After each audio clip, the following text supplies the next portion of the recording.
forte e poderoso do Salvador Jesus Cristo e teu povo que se reúne no teu nome diz: eis-nos aqui. Pai, como o Senhor é bom, meu Deus, como o Senhor é bom. Obrigado, meu Deus, primeiramente por estarmos aqui, meu Deus, vivos, de pé. Obrigado, Pai, pelo ministério, meu Deus, que o Senhor nos deu lá na nossa casa, pais, mães, filhos. Obrigado, Senhor, pelas fontes de renda. Obrigado, Senhor, por essa igreja, Pai. Obrigado pelo Senhor ter se apresentado para nós, cada qual a partir de um ponto. E, meu Deus, pelo Senhor ter nos convergido até aqui, ter nos trazido para a Tua presença, para Te adorar, para aprender a Tua palavra nesse santo lugar. Obrigado, Senhor. O Senhor é o nosso Deus maravilhoso. E por Senhor, meu Deus, tudo de melhor nós temos, meu Pai, na dívida. Pai, que nós sejamos capazes de pagar essa dívida, meu Deus. Nunca o suficiente de tudo que o Senhor nos deu, mas tudo que nós podemos, Pai, que seja entregue em holocausto no Teu santo altar.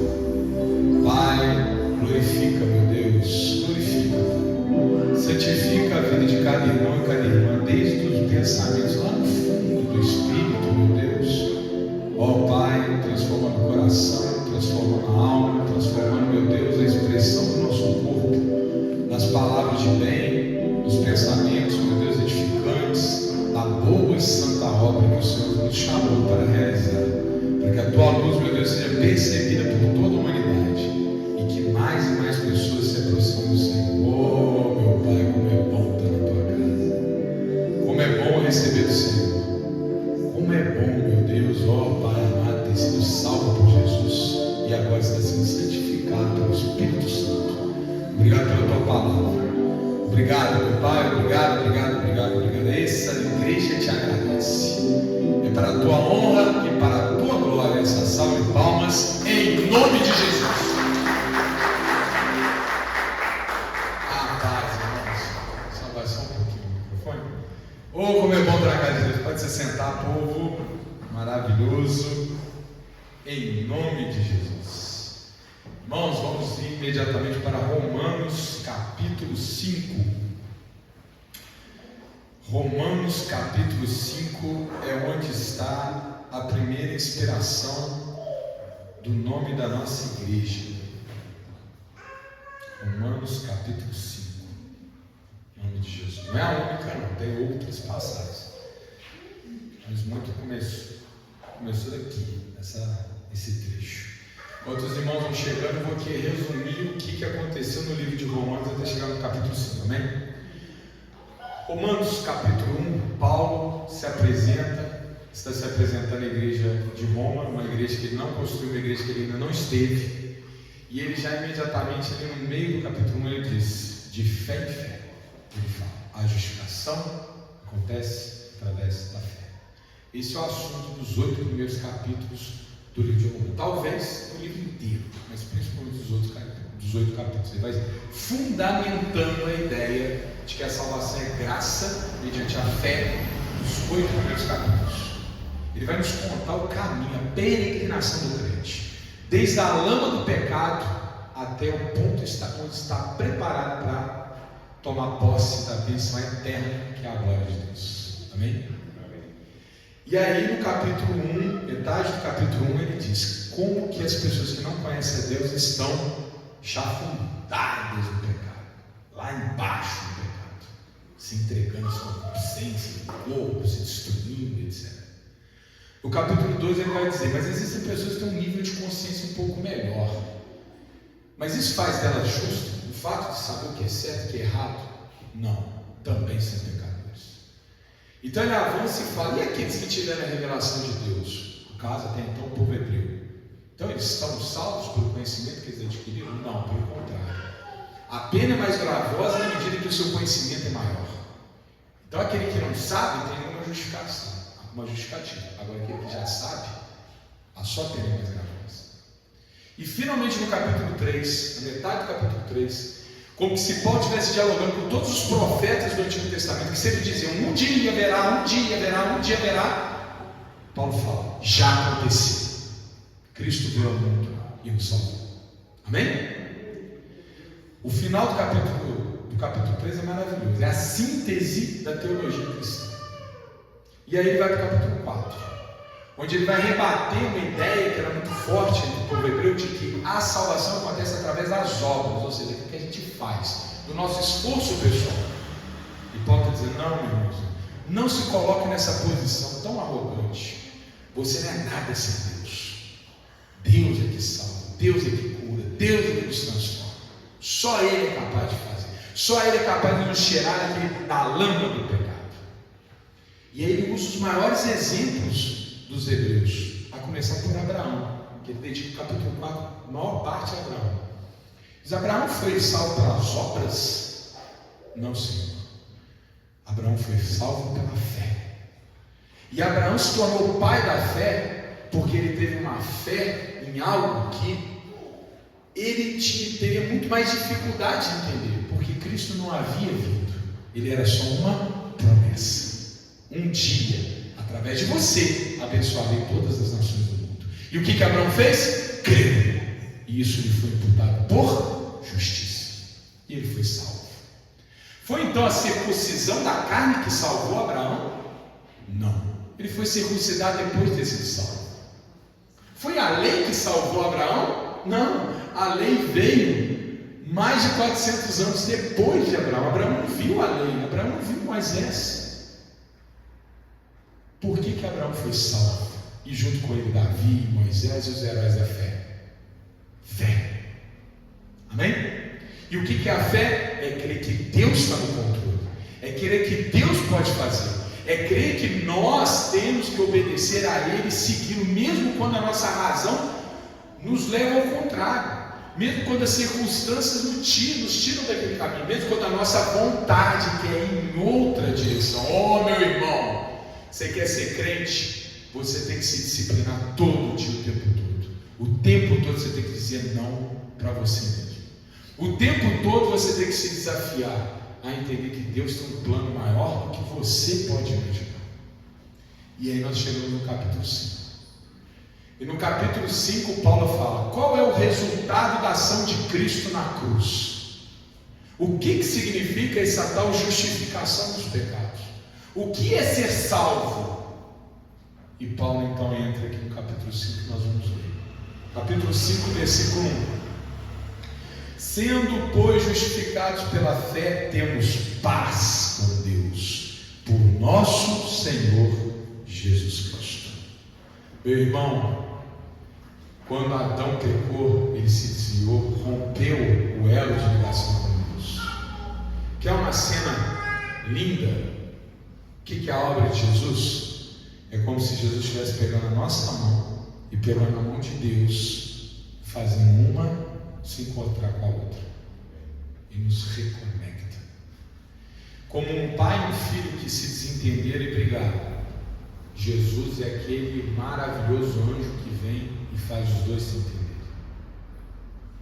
O pai estava certo, o filho completamente errado. Então Jesus não convence o pai, ele convence o filho. E ele não convence com palavras humanas, ele convence no coração. Irmão, Jesus celebrou a maravilhosa paz com Deus. Ele derrubou o muro da separação. É isso que Cristo fez na cruz. A cruz é santa, meu irmão. Jesus se fez maldição na cruz. Ela é o símbolo da nossa redenção. Então a gente não tem medo dela. Amém? A gente olha para ela e vê que ela é o momento de celebração da paz. Tanto é que o próprio Paulo fala que ela é demonstração, fé pública. Irmãos, aí ele continua, versículo 2: pelo qual também temos entrada pela fé esta graça, na qual estamos firmes e nos gloriamos na esperança da glória de Deus. Meu irmão, Deus se moveu, enviou o seu filho e ele nos salvou. Significa que nós não temos então nada, a gente não precisa fazer mais nada. Não, nós precisamos fazer. Primeiro precisamos crer, e segundo precisamos perseverar. Olha, aqui está a chave. Jesus fez tudo por nós. Quem tem fé, meu irmão, não tem mérito. Atenção para isso, para não entender equivocadamente. Eu dou esmola para alguém que está precisando. Isso é uma ação boa, não é? Isso é mérito meu estar dando alguma coisa para quem não tem, não é? Então eu posso me gloriar, digamos assim, né? Eu estou dando uma coisa para quem não tem. Fé é diferente. A fé não é mérito de quem deposita a fé. A fé confere mérito para quem a fé é depositada. Vou repetir. O fato de eu ter fé em Jesus não me dá mérito. Eu não sou melhor porque eu tenho fé em Jesus. A minha fé em Jesus é simplesmente a constatação de que Ele é suficiente, de que Ele é maravilhoso, de que Ele é grande, e sem Ele eu não sou ninguém, amém? Pelo contrário, é a declaração de humildade, é de dizer, sem o Senhor, eu não sou nada, amém? E o que nos cabe fazer então? Perseverar nessa crença, porque daqui para frente, no momento que uma pessoa acha que crê em Jesus, é que começa o desafio. Porque o mundo vai conspirar para que essa crença se exalve, para que essa crença se vá, para que essa mão dada, ela se solte. E aí nós precisamos perseverar. Amém? Na hora que Jesus colocou a minha mão no Deus, meu irmão, toda a minha energia, minha força está agora nos meus dedos. Não importa o tamanho da pressão, não importa o tamanho daquele, pode ser um brutamontes me puxando para fora, eu não vou largar essa mão. Não importa o tamanho da rasteira, a bota pode estar no nosso rosto, nós não vamos largar essa mão, porque sem essa mão não somos nada. Eu não quero voltar para a lama, vai ter que arrancar o meu braço, mas eu não vou largar essa mão. Amém? Esse é o nosso papel, meus irmãos. Versículo 3: e não somente isso, mas também nos gloriamos nas tribulações. Meu irmão, minha irmã, quando vem a tribulação, não tem que olhar para a tribulação e falar assim, isso é maldição de Deus. Por favor, depois eu falo, está lá em Tiago, Deus não tenta ninguém, de Deus só vem coisa boa, isso é coisa de Satanás. Mas eu tenho que me gloriar nessa tribulação, sabe por quê? Porque ela vai ajudar na minha edificação. É assim que a gente tem que encarar. Já viram lá no mundo se fala muitas vezes, olhar para o copo meio cheio, meio vazio? A gente tem que olhar para o copo meio cheio. Se veio alguma coisa contra mim, meu irmão, eu vou ter que enfrentar. Então eu tenho que tirar o melhor dessa experiência. O que eu tiro dessa experiência? O que eu tiro dessa experiência? Fortalecimento da minha fé. Amém? E é isso que Paulo vai explicar aqui. Olha como é que ele fala. Voltando ao início do versículo. E não somente isso, mas também nos gloriamos nas tribulações. Por quê? Sabendo que a tribulação produz paciência. Meu irmão, a gente lê a Bíblia para entender a instrução de Deus. A Bíblia diz o seguinte, anda 3 passos para frente, agora 2 passos para a esquerda, agora 2 passos para frente, agora 3 passos para a direita. Bom, ele fala, a Bíblia fala o que a gente tem que fazer, mas nós temos que fazer. Lembra que eu preguei aqui? Não adianta eu ficar lá em casa orando, Senhor, me teletransporte para a igreja para eu ouvir sua palavra. Vai funcionar? Não, vou ter que levantar, tomar banho, trocar de roupa, pegar meu carro, pegar um Uber, pegar um ônibus e ir para a igreja. Amém? Senão não vai ficar fácil, né? Senhor, me teletransporte para a igreja, me coloca dentro do meu coração tudo que o Senhor tem para mim. Não, meu irmão, tem que correr atrás. Então, meu irmão, quando a gente enfrenta a tribulação, sabe qual é a primeira coisa que a gente quer? Paciência. E essa é a chave da fé. O que é paciência? A gente já conversou sobre isso lá no fruto do Espírito. Paciência tem 2 significados. Primeiro, paciência é lidar com o diferente, né? Tem uma pessoa que tem um jeito que bate com o meu, mas eu tenho que ter paciência com ela. Tem uma pessoa que erra toda hora. Imagina no trabalho, você está trabalhando do lado da pessoa, tudo que ela faz, o teu trabalho depende dela, né? E ela erra toda hora. Ai, meu Deus, já viu isso acontecer. Ele erra toda hora. E você tem que ir lá e ficar corrigindo o erro dos outros, né? O que isso te cria? Paciência. Você não vai brigar com ele. Você vai, meu amigo, deixa eu te ajudar aqui, né? Paciência. E a segunda paciência? É a paciência de esperar. É como a gente está lá no ponto de ônibus esperando um ônibus, né? Eu tenho que ter paciência, né? Vou ficar lá esperando, chegar o horário e vai passar. 2 aplicações da palavra paciência. Meu irmão, quando a gente enfrenta a tribulação, a gente tem que lidar com essas 2 situações. Primeiro, lidar com a adversidade, com aquilo que eu não quero lidar, mas eu tenho que aprender a lidar. E eu tenho que lidar com amor, com alegria, com riso, com gozo, porque o fruto do Espírito está em mim. Eu tenho que ser amável, eu tenho que ser paciente, eu tenho que ser, sabe, bondoso, eu tenho que ser fiel, eu tenho que ser controlado, temperante. Esse é o significado da palavra temperança. Nona característica do fruto do Espírito. Temperança significa autocontrole. E segundo, eu tenho que esperar o agir de Deus. Eu não posso colocar Deus em função de mim. Eu tenho que me adequar a Deus. O ônibus não vai se adequar ao meu querer. Eu tenho que me adequar ao horário do ônibus. Paciência. E aí Paulo continua. E a paciência, versículo 4. E a paciência, a experiência. Irmão, olha para mim. Irmãzinha. Tribulação leva a paciência. Paciência me produz experiência. Vou explicar, vem comigo, isso é importante. Estou completando inclusive a palavra do culto de sexta-feira passada.